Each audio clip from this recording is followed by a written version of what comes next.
A semana promete ser bem agitada, com informações que têm potencial para mexer com a dinâmica dos mercados. Lá nos Estados Unidos, onde a política de elevação de juros e também temores de recessão têm dado tom aos negócios, há um destaque interessante para novos dados de inflação essa semana. No Brasil, a PEC dos auxílios, que deve trazer um custo de 41 bilhões de reais ao governo, deve ser votada na terça-feira, no segundo turno na Câmara dos Deputados. Outros importantes indicadores econômicos vão ser divulgados também na Europa e na Ásia. E, interessante e importante, começa oficialmente a temporada de resultados das empresas americanas no segundo trimestre. Na semana passada, a ata da última reunião do Comitê de Mercado Aberto lá dos Estados Unidos, o FONC, trouxe duas percepções. A primeira, de que o Fed vai fazer novos ajustes mais agressivos nos juros. E a segunda, de que o ciclo de aperto monetário vai ser mais curto do que se pensava, e isso terminou ajudando a animar os mercados por lá e, consequentemente, no resto do mundo. Na próxima quarta-feira, chega a vez do livro bege, que representa um sumário da situação econômica dos 12 distritos do Federal Reserve lá nos Estados Unidos.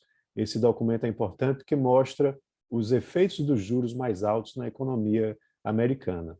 Ainda na quarta-feira, sai um importante indicador de inflação lá nos Estados Unidos, que é o CPI, né, o Índice de Preços ao Consumidor, e os analistas estão prevendo uma nova aceleração da escalada de preços. Vale lembrar que o CPI avançou 1% em maio, na comparação com abril, e deve ter uma nova alta mensal de 1,1% no mês de junho, elevando a inflação americana para algo muito próximo dos 10% ao ano.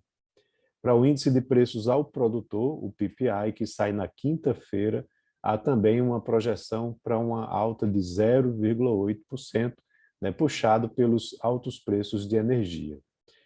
Mais dois indicadores de atividade econômica completam a agitada semana lá nos Estados Unidos. Na sexta-feira, saem os números de produção industrial e vendas do varejo referentes a junho, onde a expectativa de crescimento, leve crescimento de 0,1% na indústria em relação a maio, e para o varejo, um crescimento de 0,8% após uma retração que aconteceu no mês anterior.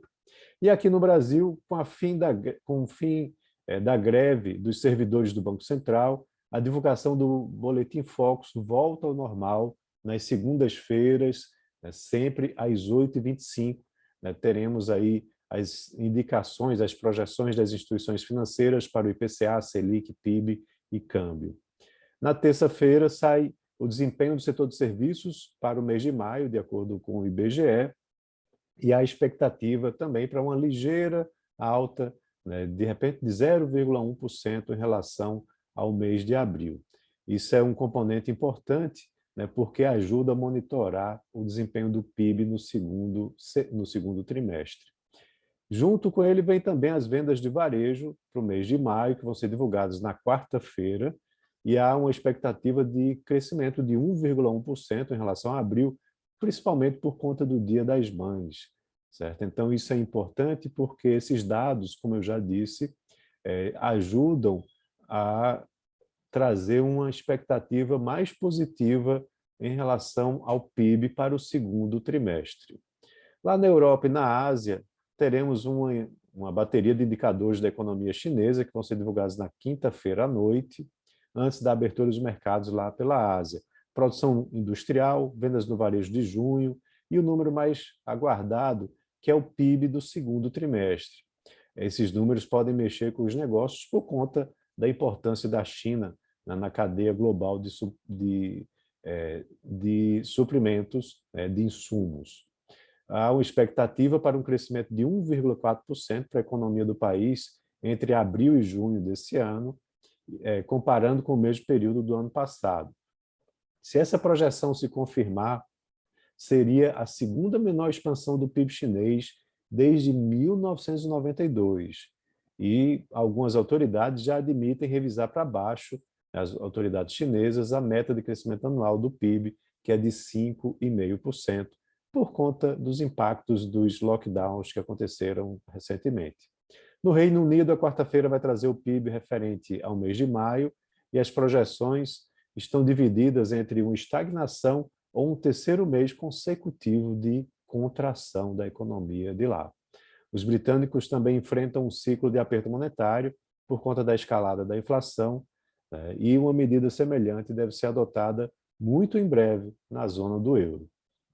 Há também um fato muito importante essa semana. As empresas listadas nas bolsas dos Estados Unidos começam a divulgar seus resultados do segundo trimestre desse ano. Os primeiros números já saem na terça-feira, com o balanço da PepsiCo, mas começa mesmo na quinta-feira, com os resultados dos bancos. Então, temos na terça a PepsiCo, na quarta a Delta Airlines, junto com JP Morgan e Morgan Stanley, na sexta-feira, Citigroup, BlackRock e Wells Fargo. Então é isso, amigos. Um abraço a todos e uma ótima semana.